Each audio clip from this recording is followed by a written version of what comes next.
جی آپ کر دیں شروع۔ جی، بسم اللہ الرحمن الرحیم، نحمدہ و نصلی علی رسول الکریم وعلی عبدہ المسیح الموعود۔ حضرت اقدس مسیح موعود علیہ السلام کی کتاب حقیقت الوحی کا مطالعہ جاری ہے۔ صفحہ 418 سے ہم آج شروع کریں گے۔ یہ جو حصہ جو آج ہم شروع کر رہے ہیں، طاعون کا علاج، اس عنوان سے یہ حضرت اقدس مسیح موعود علیہ السلام نے اپنی اس کتاب میں چراغ دین جمونی، جو حضرت مسیح موعود علیہ السلام کا ذکر پہلے بہت دفعہ تفصیل سے بھی آ چکا ہے، جو حضرت مسیح موعود علیہ السلام کے ایک تائید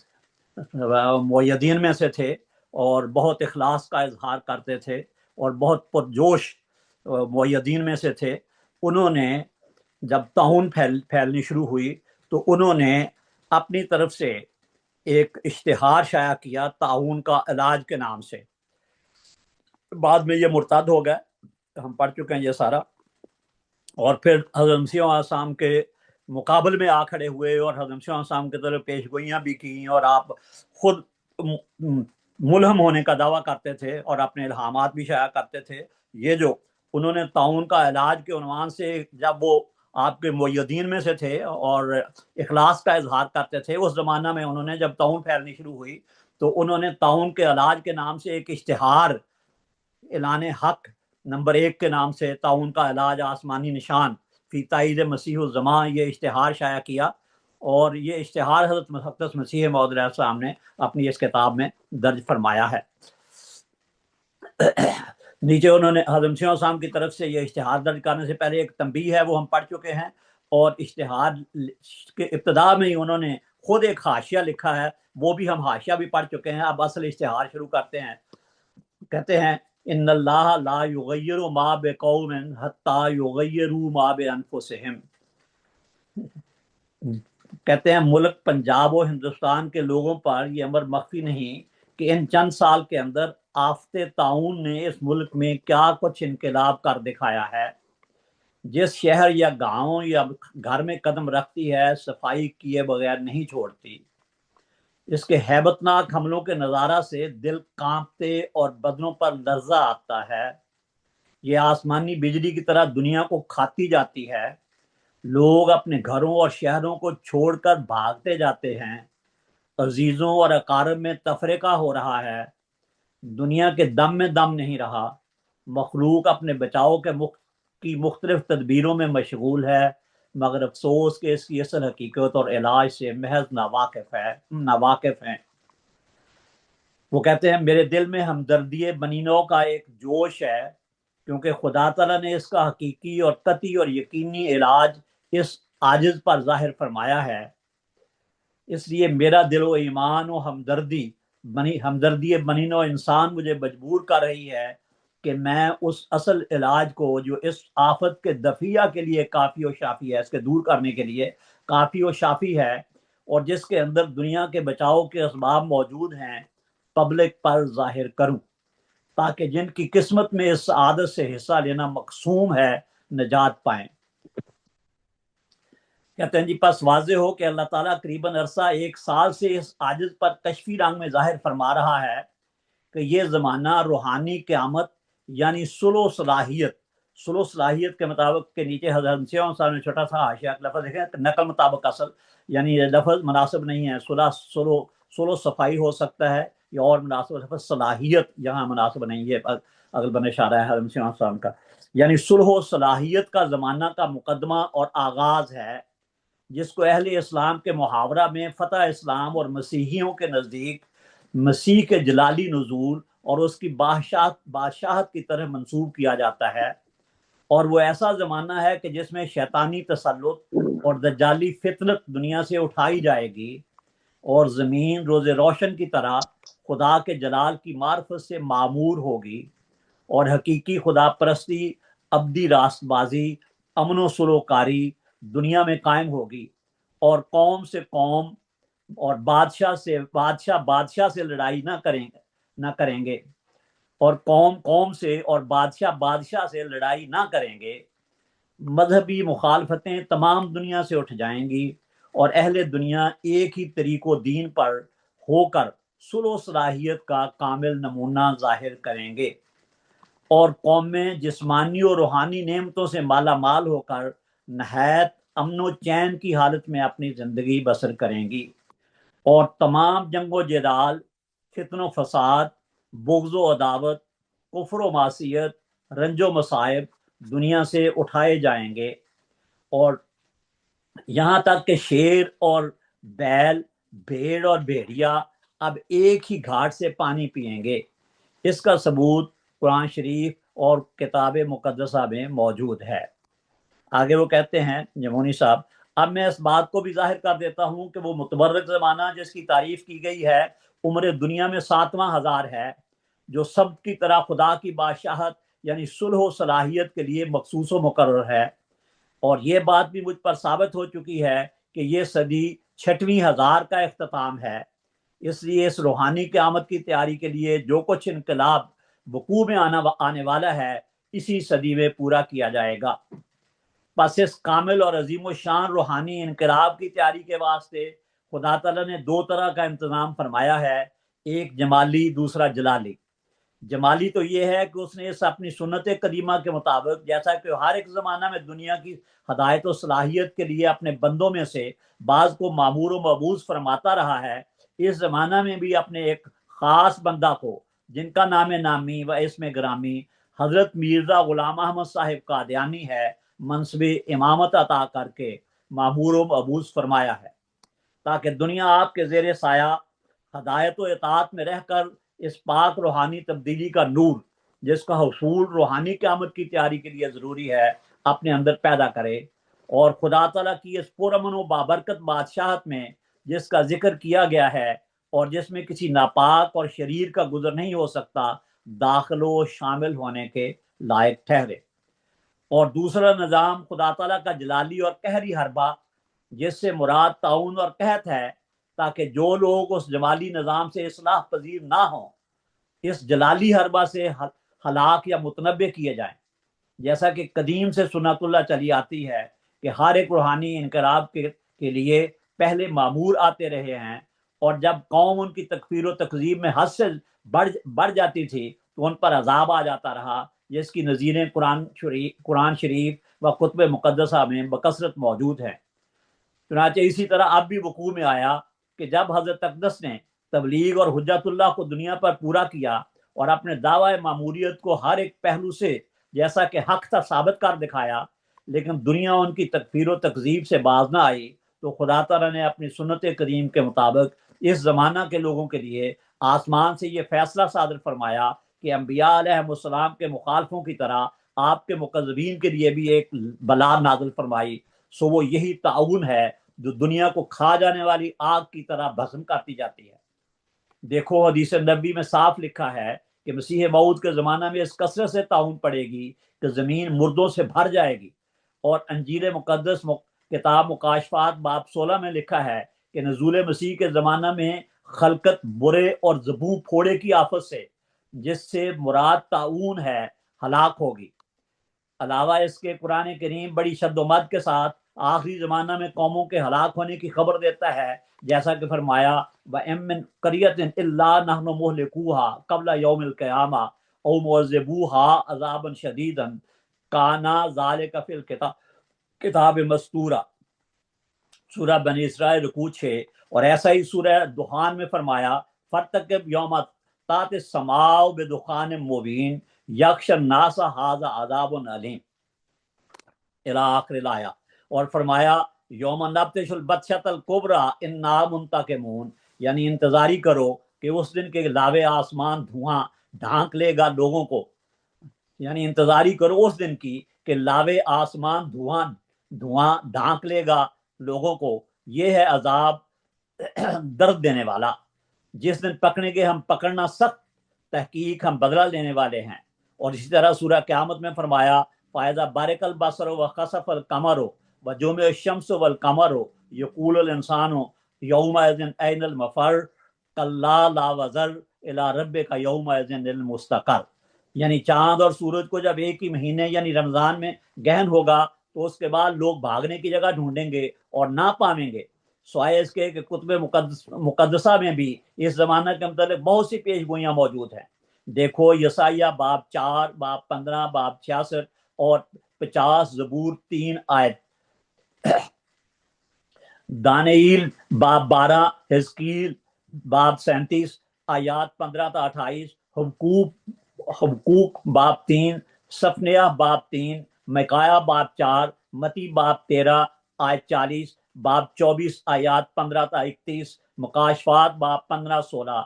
ان کتابوں میں اس زمانہ کا پورا اور کامل فوٹو موجود ہے۔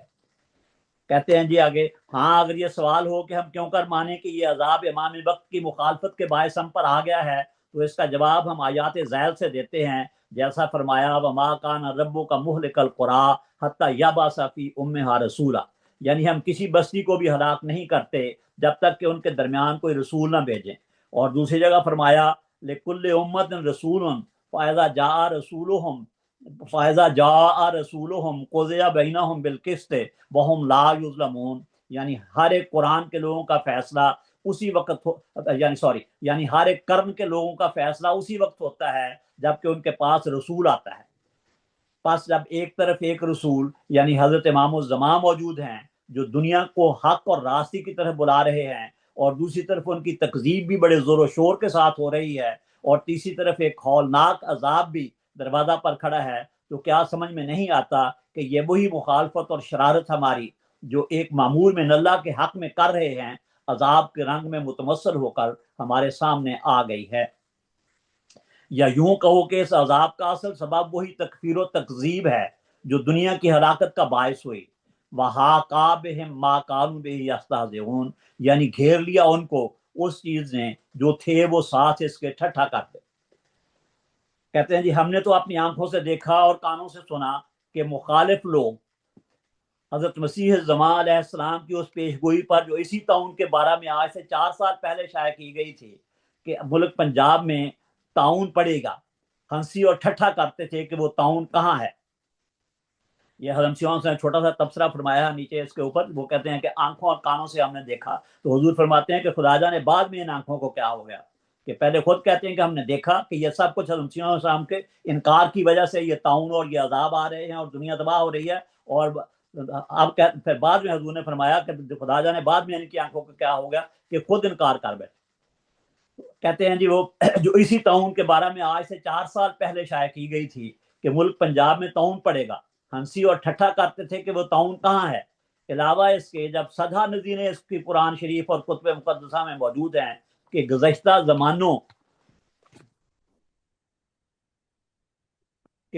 زمانوں میں ایک معمول من اللہ کے مقدموں کا انجام ہلاکت ہی ہلاکت ہوتا رہا، اور ہر ایک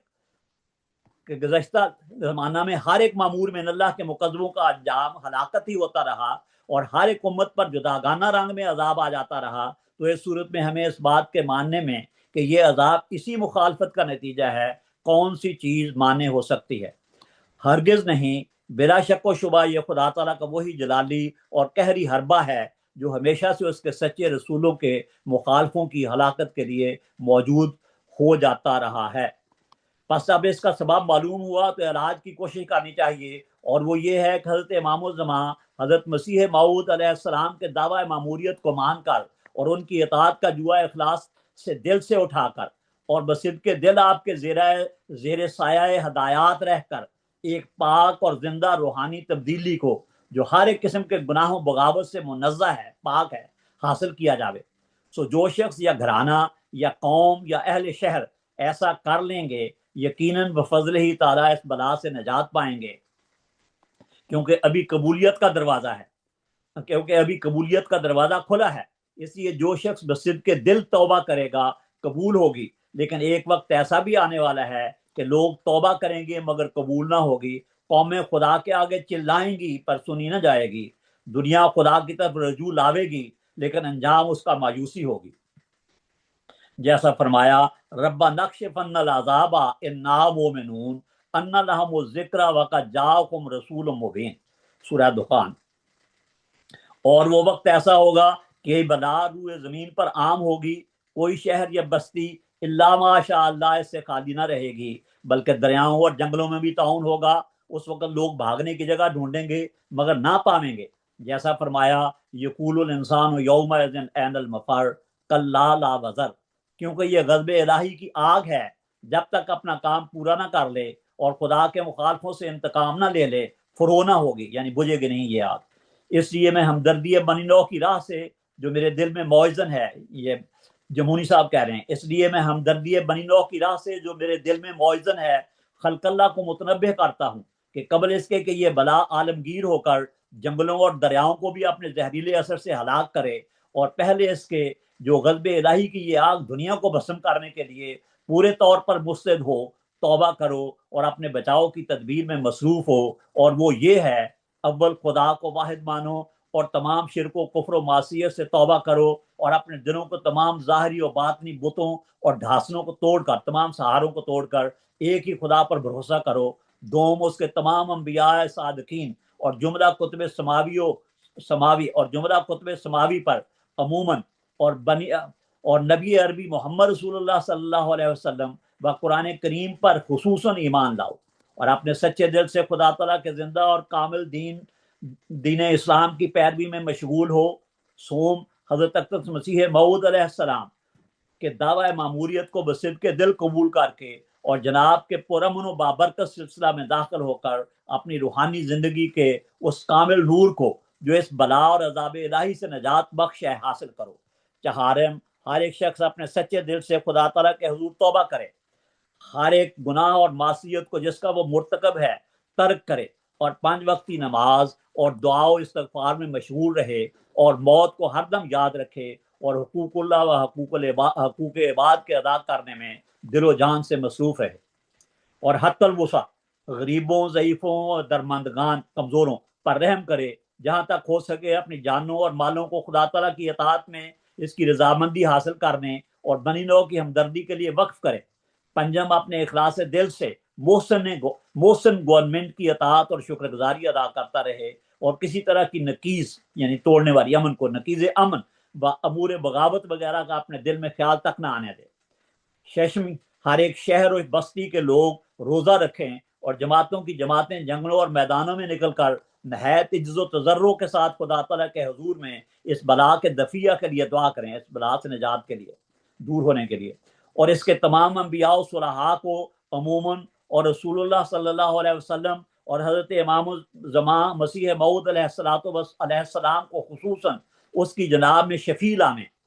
ہفتم، ہر ایک قوم، ہر ایک گروہ اپنے سچے دل سے توبہ کر کے خدا اور اس کے کامل رسول صلی اللہ علیہ وسلم و امام الوقت پر ایمان لا کر اپنی مخلصانہ درخواستوں کے ذریعہ سے حضرت اقدس امام الزمان علیہ السلام سے اس آفت کے دفیہ کے لیے دعا کرامیں. سو اگر دنیا میری اس عرضداشت کے مطابق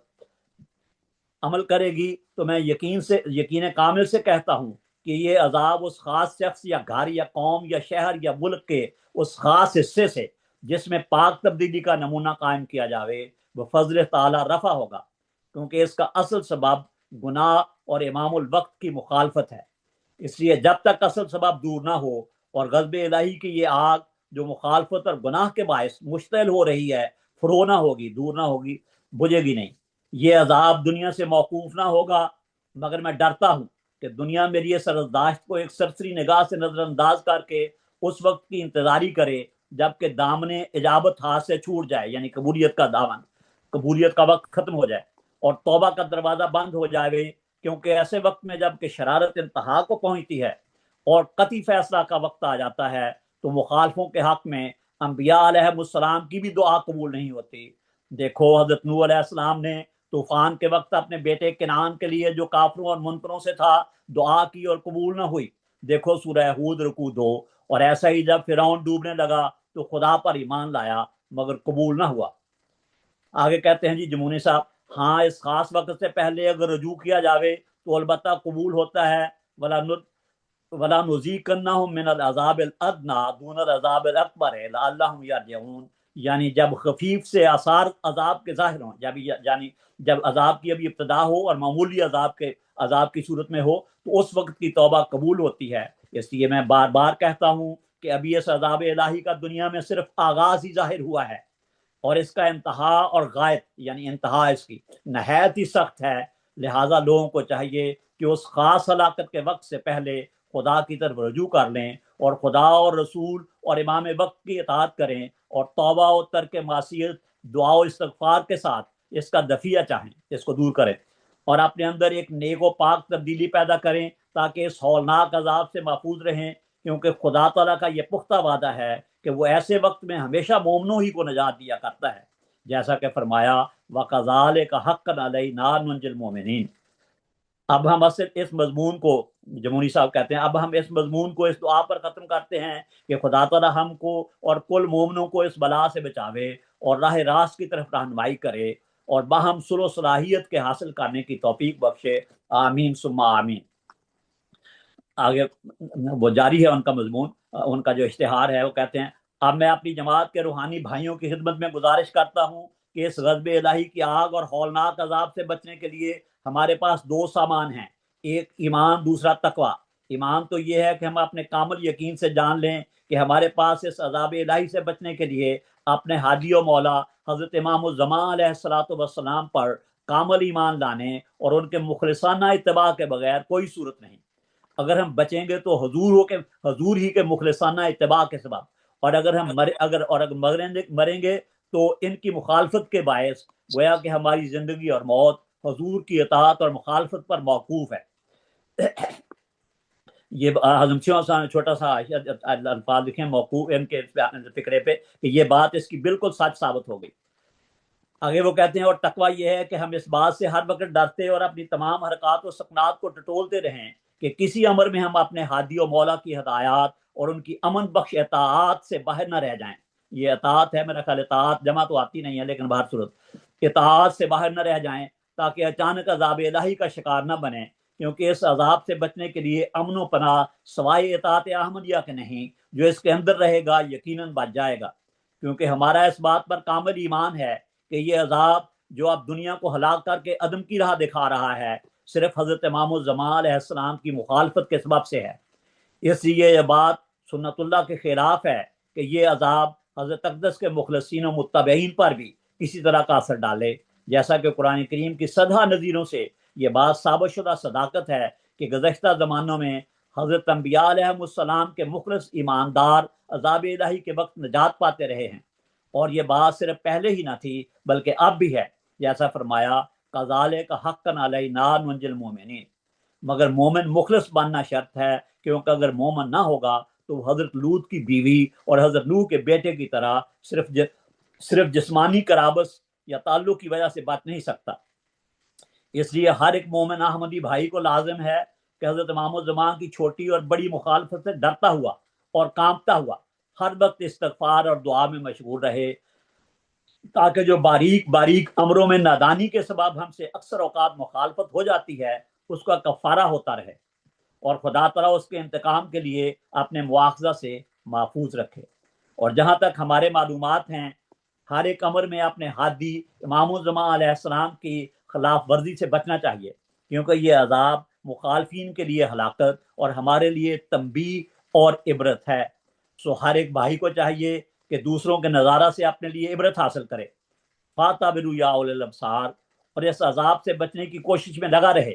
کیونکہ یہ بات مجھ پر کھولی گئی ہے کہ ہماری جماعت میں، جمہوری صاحب کہتے ہیں، کیونکہ یہ بات مجھ پر کھولی گئی ہے کہ ہماری جماعت